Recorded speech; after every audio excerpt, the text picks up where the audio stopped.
녹음 장치는 문 옆에 설치된 작은 탁자 위에 조심스럽게 놓여졌다. 모두가 헤드폰을 착용하고 싶어 하지는 않았지만 아무도 방을 떠나려는 용기를 내지 못했다. 결국 기술팀의 한 병장이 헤드폰을 착용하고 준비되셨다면 시작하겠습니다 라고 말했다. 그의 손가락이 장치의 되감기 버튼을 누르자 테이프가 안에서 조용히 돌아가기 시작했다. 처음에는 빈 울림과 기계적인 삐걱거림만 들려왔고 그 다음엔 그들이 기다리던 그 익숙한 침묵이 찾아왔다. 처음 몇 분간은 정말 아무것도 없는 것 같았다. 약한 정정이 잡음, 멀리서 불어오는 바람 같은 아주 희미한 울림. 그게 전부였다. 상사는 그냥 공허한 공기일 뿐이야 라고 말하며 헤드셋을 벗으려던 순간 얼굴 표정이 갑자기 굳어졌다. 눈썹이 찌푸려지고 시선이 고정되었다. 잠깐만 하고 중얼거리며 목소리가 거의 들리지 않을 정도로 낮아졌다. 지휘관이 뭘 듣는 거야? 라고 묻자 상사의 입술이 말라 보였다. 이건 숨소리 같은데 그가 말했다. 하지만 규칙적이지 않아. 마치 누군가 달려서 지쳤다가 억지로 속도를 늦추려는 것처럼. 이어폰은 차례로 다른 병사들의 귀로 넘어갔다. 모두 같은 것을 들었다. 깊고 불규칙하며 때로는 빨라지고 때로는 끊기는 숨소리. 가끔 가느다란 삐걱거리는 소리가 끼어들었다가 숨소리가 다시 강해지며 돌아왔다. 마치 마이크가 어둠 속에 숨어있는 보이지 않는 가슴에 오르내림을 따라가는 듯했다.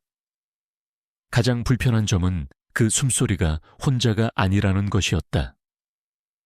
주의 깊게 귀 기울이면 숨소리 배경에서 금속 표면을 스치는 아주 가벼운 소리가 들렸다. 마치 헬멧이 벽에 기대어낼 때 나는 그 가볍고 익숙한 마찰음처럼. 하지만 녹음 내내 단 한마디의 말소리도 뚜렷한 움직임 소리도 없었다. 단지 지친 듯하지만 끝날 줄 모르는 숨소리뿐이었다. 상사는 녹음을 멈추고 장치의 시간 표시창을 보자 눈썹이 다시 한번 치켜 올라갔다. 이건 불가능해, 그가 말했다. 우린 안에서 마이크를 겨우 5분 정도만 들고 있었어. 그런데 여기엔 최소 20분 분량의 녹음이 있잖아. 이 말은 텐트 안의 공기를 순간 무겁게 만들었다. 시간 자체에 대한 계산 오류였을까? 아니면 녹음 장치가 그들이 잊지 않았던 시간까지 포착한 것일까? 아무도 이 질문에 답할 수 없었다. 지휘관은 좋아 하며 목소리를 가다듬으려 했다. 여기서 할 일은 아직 끝나지 않았어. 만약 안에 누군가 있거나 무언가 남아있다면 그것을 확인해야 한다. 아무도 반박하지 않았지만 모두의 눈에는 같은 망설임이 비쳤다. 방금 전 귀에 울려 퍼진 그 숨소리는 평범한 사람이 평범한 상황에서 내는 소리와 달랐다. 마치 누군가 아주 오랫동안 그곳 어둠 속에서 홀로 숨을 쉬고 있었던 것처럼. 결정이 내려진 후에는 이 일을 제기하기에는 이미 너무 늦었다. 팀은 표준 절차에 따라 내부 진입 준비를 시작했다. 랜턴을 점검하고 예비 배터리를 장착했으며 마스크와 응급처치 용품을 준비했다. 문을 더 열기 위해 3명의 병사가 동시에 힘을 실었다. 금속이 세월이 쌓아온 녹을 삐걱거리며 바닥에 떨어뜨리는 동안 내부에서는 예상치 못한 일이 일어나지 않았다. 동물 소리도 갑자기 그들에게 들이닥친 공격도 없었다. 단지 이전에 들었던 그 무거운 공기가 이번에는 더 뚜렷하게 밖으로 새어나왔다. 첫걸음을 내디딘 것은 가장 앞장서 걷는데 익숙한 경험 많은 상사였다. 그의 손전등 불빛이 좁은 복도 벽을 스쳤다. 낡은 전선들, 부서진 배관들, 곳곳에 무너진 천장 조각들. 모든 것이 수년간 아무도 밟지 않은 곳의 고요함을 담고 있었다. 하지만 여전히 매 걸음마다 바닥에서 올라오는 그 가벼운 메아리는 마치 다른 누군가의 발소리와 겹쳐지는 듯했다. 뒤에 있던 병사 중 한 명이 우리보다 더 많은 사람이 있는 것 같아 라고 속삭였다. 그의 목소리는 떨림을 감출 수 없었다. 복도 끝에는 작은 방이 있었다. 아마도 한때 휴식 공간이나 지휘소로 사용되었을 것이다. 벽에는 바렌지도 조각들이, 바닥에는 넘어진 책상이, 구석에는 반쯤 비어있는 탄약 상자가, 그리고 방 한가운데 금속 탁자 위에 놓인 낡은 녹음기가 있었다. 테이프는 없었지만 기기의 덮개는 열려 있었다. 마치 누군가 급히 테이프를 가져가고 나머지는 그대로 남겨둔 것처럼. 팀 지휘관은 그러니까 첫 녹음이 여기서 이루어졌군이라고 중얼거렸다.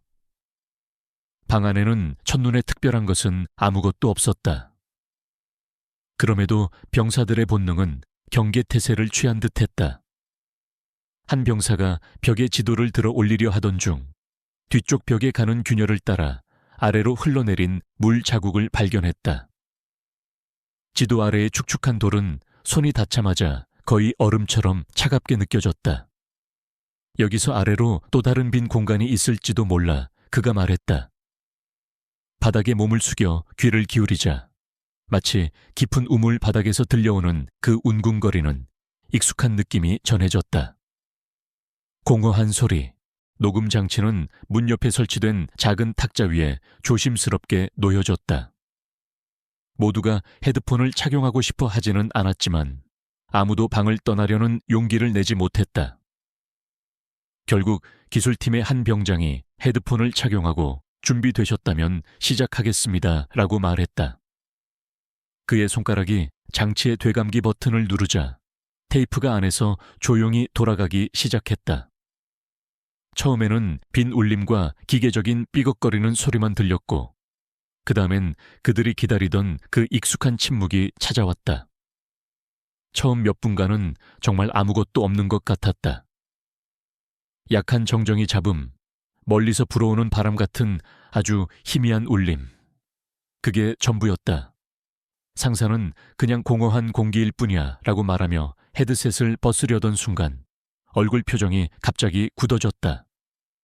눈썹이 찌푸려지고 시선이 고정되었다. 잠깐만 하고 중얼거리며 목소리가 거의 들리지 않을 정도로 낮아졌다. 지휘관이 뭘 듣는 거야? 라고 묻자 상사의 입술이 말라 보였다. 이건 숨소리 같은데. 그가 말했다. 하지만 규칙적이지 않아. 마치 누군가 달려서 지쳤다가 억지로 속도를 늦추려는 것처럼. 이어폰은 차례로 다른 병사들의 귀로 넘어갔다. 모두 같은 것을 들었다. 깊고 불규칙하며 때로는 빨라지고 때로는 끊기는 숨소리. 가끔 가느다란 삐걱거리는 소리가 끼어들었다가 숨소리가 다시 강해지며 돌아왔다. 마치 마이크가 어둠 속에 숨어있는 보이지 않는 가슴에 오르내림을 따라가는 듯했다. 가장 불편한 점은 그 숨소리가 혼자가 아니라는 것이었다. 주의 깊게 귀 기울이면 숨소리 배경에서 금속 표면을 스치는 아주 가벼운 소리가 들렸다. 마치 헬멧이 벽에 기대어낼 때 나는 그 가볍고 익숙한 마찰음처럼.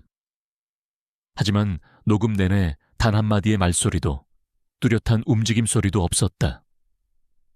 단지 지친 듯하지만 끝날 줄 모르는 숨소리뿐이었다. 상사는 녹음을 멈추고 장치의 시간 표시창을 보자 눈썹이 다시 한번 치켜 올라갔다. 이건 불가능해, 그가 말했다. 우린 안에서 마이크를 겨우 5분 정도만 들고 있었어. 그런데 여기엔 최소 20분 분량의 녹음이 있잖아.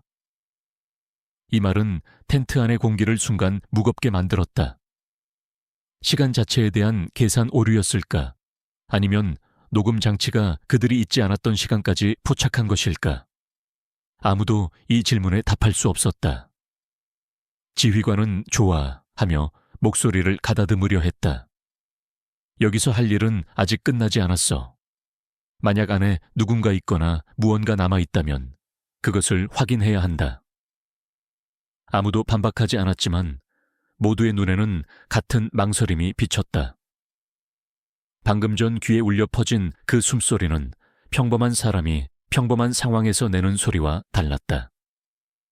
마치 누군가 아주 오랫동안 그곳 어둠 속에서 홀로 숨을 쉬고 있었던 것처럼. 결정이 내려진 후에는 이 일을 제기하기에는 이미 너무 늦었다. 팀은 표준 절차에 따라 내부 진입 준비를 시작했다.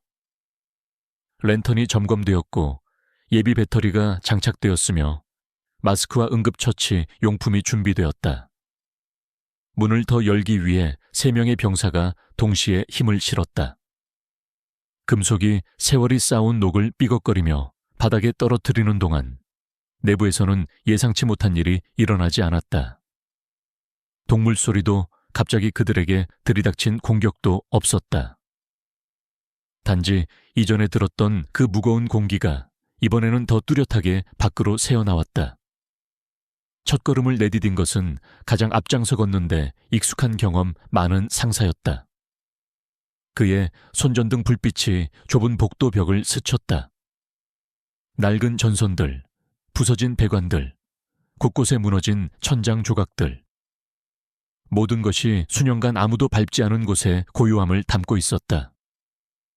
하지만 여전히 매 걸음마다 바닥에서 올라오는 그 가벼운 메아리는 마치 다른 누군가의 발소리와 겹쳐지는 듯했다. 뒤에 있던 병사 중 한 명이 우리보다 더 많은 사람이 있는 것 같아 라고 속삭였다. 그의 목소리는 떨림을 감출 수 없었다. 복도 끝에는 작은 방이 있었다. 아마도 한때 휴식 공간이나 지휘소로 사용되었을 것이다. 벽에는 바렌 지도 조각들이, 바닥에는 넘어진 책상이, 구석에는 반쯤 비어있는 탄약 상자가, 그리고 방 한가운데 금속 탁자 위에 놓인 낡은 녹음기가 있었다. 테이프는 없었지만 기기의 덮개는 열려 있었다. 마치 누군가 급히 테이프를 가져가고 나머지는 그대로 남겨둔 것처럼. 팀 지휘관은 그러니까 첫 녹음이 여기서 이루어졌군 이라고 중얼거렸다. 방 안에는 첫눈에 특별한 것은 아무것도 없었다. 그럼에도 병사들의 본능은 경계태세를 취한 듯했다. 한 병사가 벽에 지도를 들어 올리려 하던 중 뒤쪽 벽에 가는 균열을 따라 아래로 흘러내린 물 자국을 발견했다. 지도 아래의 축축한 돌은 손이 닿자마자 거의 얼음처럼 차갑게 느껴졌다. 여기서 아래로 또 다른 빈 공간이 있을지도 몰라 그가 말했다. 바닥에 몸을 숙여 귀를 기울이자 마치 깊은 우물 바닥에서 들려오는 그 웅궁거리는 익숙한 느낌이 전해졌다.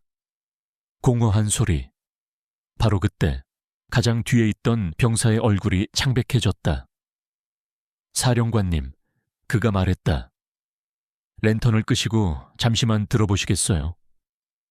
사령관은 처음엔 반대하려는 듯했지만 호기심에 굴복했다. 하나둘 랜턴들이 꺼졌다. 방은 숨소리조차 들릴 만큼 짙은 어둠에 잠겼다. 아무도 움직이지 않았다. 몇 초 동안 오직 심장 박동 소리만 들렸다. 그러자 깊은 곳에서 거의 벽 속으로부터 들려오는 듯한 소리가 들려왔다. 아주 가볍고 리듬이 어긋난 숨소리. 아무도 이건 그냥 바람일 뿐이야 라고 말할 수 없었다. 바람은 사람처럼 한숨을 쉬지 않았기 때문이다. 숨소리가 들리는 순간 방 안에 있던 모든 사람의 머릿속에 같은 생각이 스쳤다. 여기서 우리는 혼자가 아니다. 등불이 다시 켜졌을 때 벽과 바닥, 천장의 균열이 여전히 같은 자리에 있는 것을 보았다.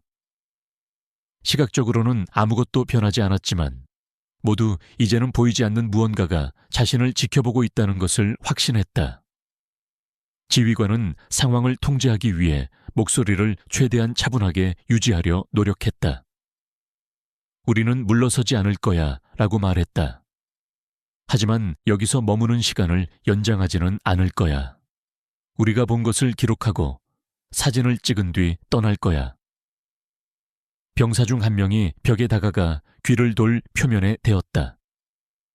같은 숨소리가 이번에는 더 가볍지만 더 날카롭게 벽 속에서 들려오는 것을 느꼈다. 손을 대자 돌이 주변보다 더 차갑다는 것을 깨달았다. 물러나면서 손가락이 살짝 떨리는 것을 보았다.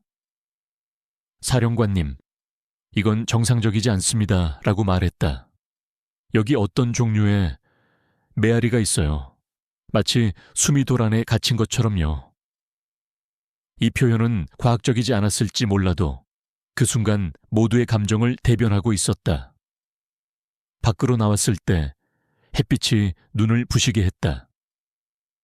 열린 공기에 발을 내딛는 것은 마치 어깨에서 보이지 않는 짐이 내려진 것 같았다. 그럼에도 아무도 큰 소리로 깊게 숨을 쉬지 않았다. 마치 안의 공기나 숨, 소리를 함께 가져가는 것을 꺼리는 듯 각자 무의식적으로 숨을 조절하기 시작했다. 트럭 쪽으로 걸어가던 중 팀에서 가장 조용한 병사가 갑자기 멈춰 섰다. 눈치채셨나요? 그가 말했다.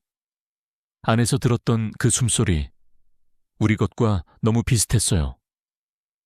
상부로 돌아온 후 며칠 동안 이어진 보고서 작성이 시작되었다. 표준 절차가 따랐다.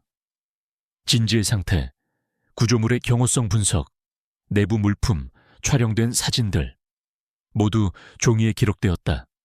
하지만 숨소리 벽 속에서 들려온 그 쉰 듯한 한숨은 공식적인 언어에 차가운 문장들에 쉽게 담기지 않았다. 결국 보고서에 짧은 메모 하나만 추가되었다. 전방에서 설명할 수 없는 환경소음이 기록되었으며 인원에게 일시적인 불편감을 유발했습니다. 이 메모를 읽은 고위 간부는 서류 가장자리에 빨간 펜으로 단 한 줄의 지시를 적었다. 재파견 금지, 해당 지역 접근 금지. 이렇게 한 전초기지의 이야기는 공식 역사 속 작은 각주로 전락했다.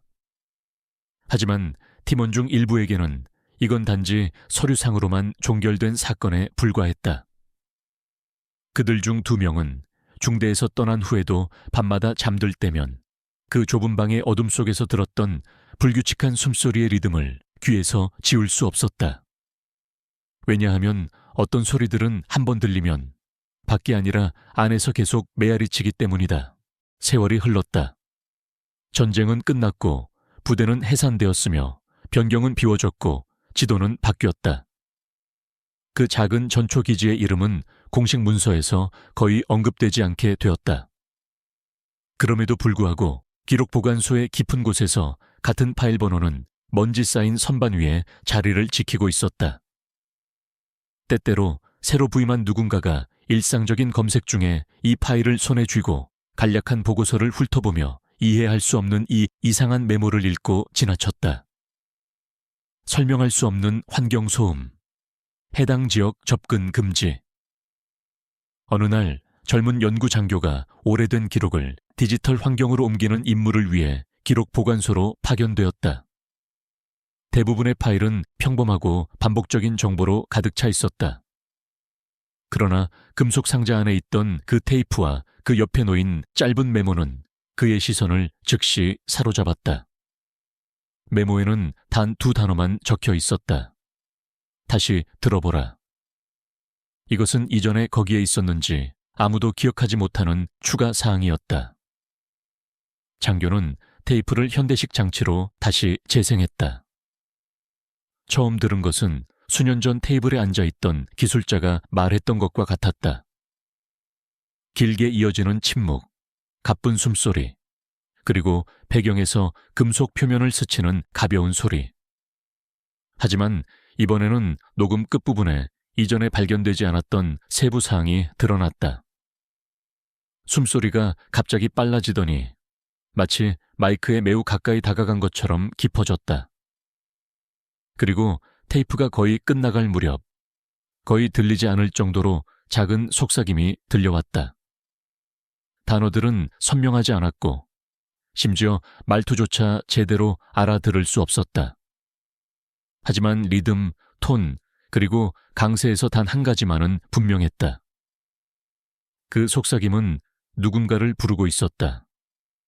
말의 의미가 무엇이든 간에 녹음기의 시간 표시기는 그 짧은 순간이 평소보다 더 오래 지속되었음을 보여주고 있었다.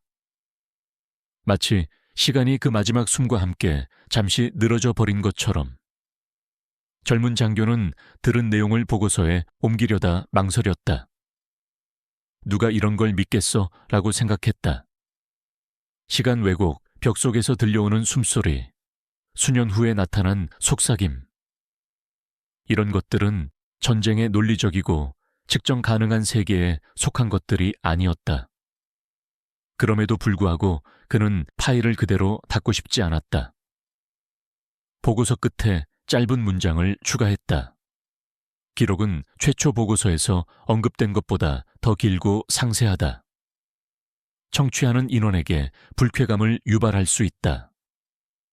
그의 제안은 예상대로 진지하게 받아들여지지 않았다. 상급기관은 파일 표지에 두꺼운 인장을 찍고 단 한 줄의 지시로 모든 것을 요약했다. 제한된 접근, 필요하지 않으면 열지 말 것. 이렇게 해서 전방 관측선 47AB와 그곳에서 들려온 그 숨결의 이야기는 공식적으로 종결된 것으로 간주되었다. 하지만 현실에서는 어떤 이야기들은 보고서가 끝났다고 해서 끝나지 않는다. 오늘날 그 지역의 지도에는 옛 이름조차 기록되어 있지 않다. 아마도 몇몇 노인들만이 산비탈에 있는 이상한 돌로 막힌 입구를 아직 기억할 것이다. 어쩌면 밤마다 바람이 그 닫힌 문 앞을 스칠 때 아주 주의 깊게 귀 기울이면 여전히 비슷한 소리를 내는 울림을 전할지도 모른다. 아무도 확실히 말할 수 없다. 우리가 아는 유일한 사실은 이것이다. 한때 그곳에서 근무했던 이들의 숨소리, 두려움, 그리고 침묵이 돌과 틈새 사이에 갇혀버렸다는 것. 그리고 어떤 소리들은 결코 완전히 잠잠해지지 않는다. 단지 다음 듣는 일을 기다릴 뿐이다.